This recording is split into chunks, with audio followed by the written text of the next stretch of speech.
Hi guys and welcome to my review of One Piece chapter 904. Um, Good chapter, very revolutionary army centric, obviously.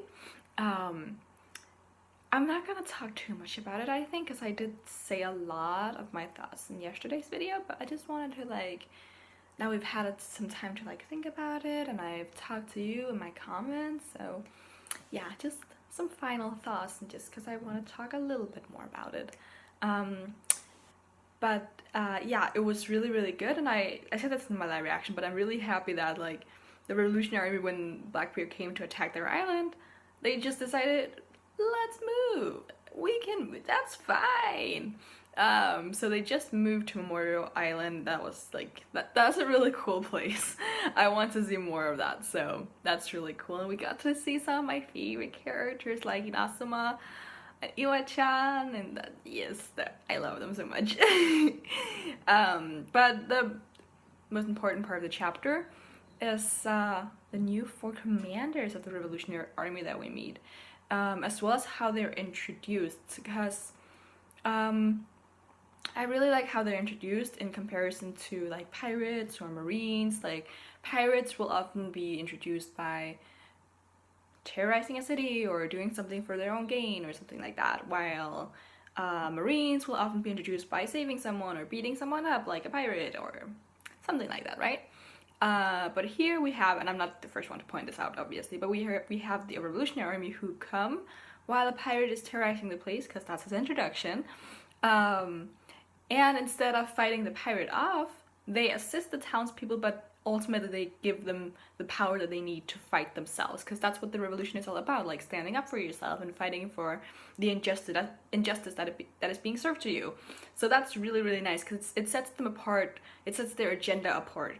And they also give them the choice of whether or not they want to uh, join them or just assist them or be on their side or whatever. Like, here, call us up if you want to ally with the Revolutionary Army or whatever. So that's really cool.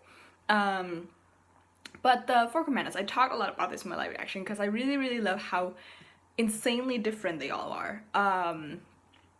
They seem to be from different species, different genders, different personalities altogether, different powers. Um, they're just really, really interesting. Um, so we have the first one who's introduced is Morley, right? Morley. Just Morley. And she's a giant with a power of turning the ground soft. I'm not entirely sure what her power is, because I read two translations. And I don't remember if the first one specified it, but in the second one it was like, oh, the ground is like clay, so maybe she can just turn the ground into really soft clay, and that's how she pops up of it and harpoons people. So that's really cool. That's a really cool power.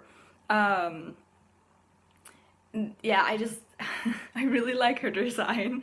I just the little thing where she peeks her head up and just comes out as a giant. That's really cool.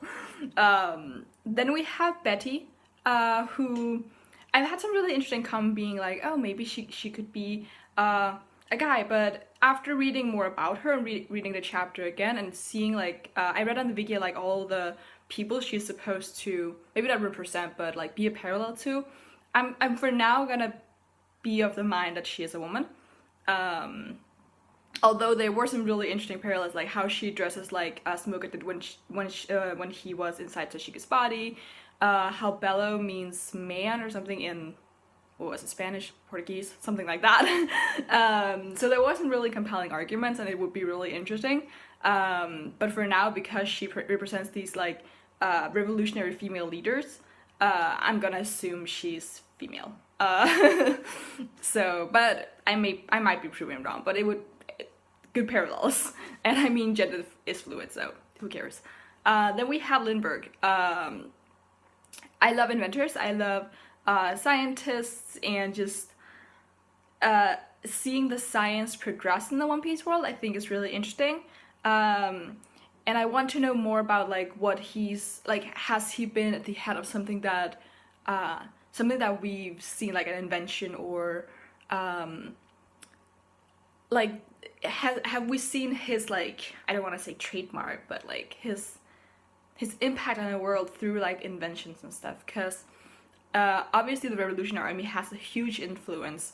And I would like to see, especially because he's one of the commanders of the South Army, I would love to see if there's like an influence from there. Interestingly enough, I believe that Frankie actually originates from the South, which is good coincidence if that's true. But I really, really like Lindbergh.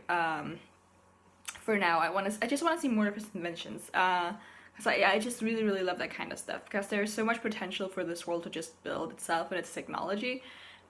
So that's really cool. And then we have Karasu, whose power is like, we've also had some fun comments and conversations about this, because is it a Soen? If it is, what kind of Soen is it? Because it doesn't seem to be a regular Soen. Or is it maybe like an ability to just use birds and he just has them as part of his cape?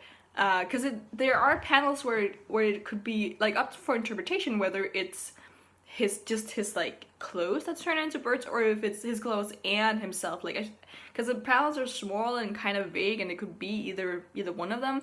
And I think that's very intentional. But as I said in the live reaction, when Saba was flying on one of them, it seemed like one of them talked. So it would make sense if he's the one turning into birds. But I don't know.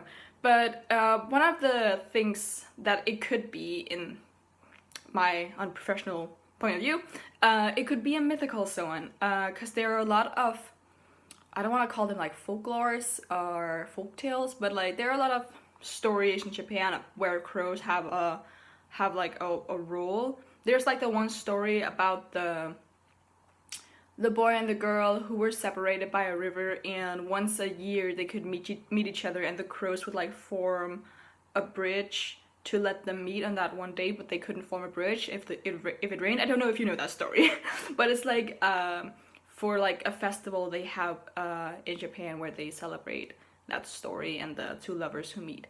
But it's sad if it rains. That's like what I know. So I kind of thought of that story, like if you can turn into multiple birds, it could be a mythical Soen, because there are stories where crows are of importance in Japanese literature. Tell me what your thoughts about that. But yeah, I thoroughly enjoyed this chapter. I forgot to talk about Betty's devil fruit here, because I thought that was really cool as well, like the cheer power. Woo! That was really cool, and just the way that she uses it and all that, really, really cool. And I would just like to see more about more from them. Obviously we will, because we're probably gonna continue this storyline. I'm still of the mind that I think the Reverie and the Wanawar should go side by side, but it seems more like I was wrong last time and the Reverie will come first, but it depends on how long it is, because I just, my personal opinion is that I doubt we're gonna have a very long arc, or just quite a long time without seeing Luffy. Because even when the crew splits up and we have like different storylines, we always have Luffy as our main character. It's very, very rare that we diverge and go somewhere else, especially for a prolonged period of time. I don't think we've ever had that where we've not seen Luffy for like more than 3 chapters, if we've even done that, ever. So this would be a first if we just happen to focus on the Reverie. It would be really fun if we then change the cover story to then focus on the Straw Hats going to Wano or whatever.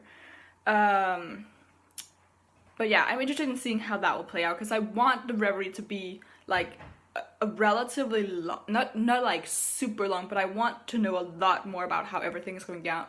I think we won't get that if we just focus solely on that. Do you see what I mean? Because I just don't think we're gonna go away from Luffy for too long. So it's like, if the Reverie is only like 10 intense chapters, that would be fine, but I would prefer that it went alongside with Wano, because then we could get a lot of it without going away from Luffy. But we'll see how that plays out. I think that's all I have to say. Yeah, I think that's it. Other than that, I just really love the design of all these new characters. yeah, and also we have like Blackbeard having his underlings doing some stuff, but I wonder if it's just like part of the ooh, let's expand territory, let's terrorize these people to get their money and stuff. So I don't. It could be of significance, but I don't really think it is. So, well, but I think that's it for my review. You can leave a like. You can leave in the comments below what you thought of the chapter. What do you think of Karasu's Stellar Power and stuff like that. So yeah, you can subscribe, and until next time, bye.